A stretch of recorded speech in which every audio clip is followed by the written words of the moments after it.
ખ્યાલ છે એસઆઈપી એટલે શું, તો આવો સમજીએ.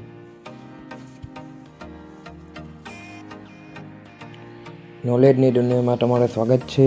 તો આપણે મ્યુચ્યુઅલ ફંડમાં ઇન્વેસ્ટમેન્ટ કરવાની રીત એટલે એસઆઈપી એટલે કે સિસ્ટમેટિક ઇન્વેસ્ટમેન્ટ પ્લાન.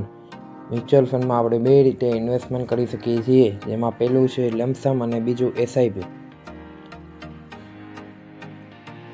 લમસમ એટલે કે એક જ વાર ઇન્વેસ્ટમેન્ટ કરી અને તેના પર વળતર મેળવવાની પ્રક્રિયા એટલે કે લમસમ, અને એસઆઈપી એટલે કે દર મહિને, જેમ કે ₹500 કે 1000 ને દર મહિને ફંડમાંથી ચૂકવેલી રકમ એટલે એસઆઈપી. આવો આપણે સમજીએ.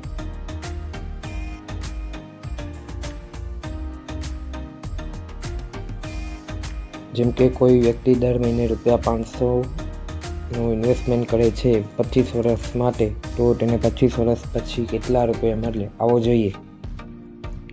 જો કોઈ વ્યક્તિ દર મહિને ₹100 નું ઇન્વેસ્ટમેન્ટ કરે અને 25 વર્ષ પછી તે ચૂકવશે 30,000 અને તેને મળશે 1,90,000. તેવી જ રીતે જો કોઈ વ્યક્તિ દર મહિને 500 નું ઇન્વેસ્ટમેન્ટ કરે એસઆઈપીમાં, તો 25 વર્ષ પછી તે ચૂકવશે 1,50,000. તેવી જ રીતે ₹1000.